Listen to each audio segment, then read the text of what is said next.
Moreover, there was a mysterious new aura about Eve that for some reason prevented me from maintaining any resentment toward her. You want to know what it feels like?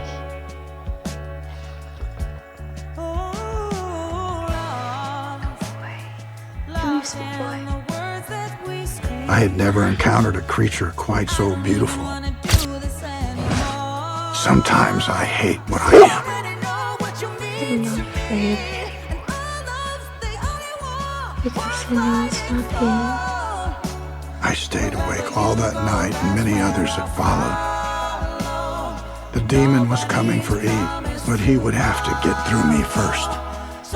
Eve's last breath freed her soul.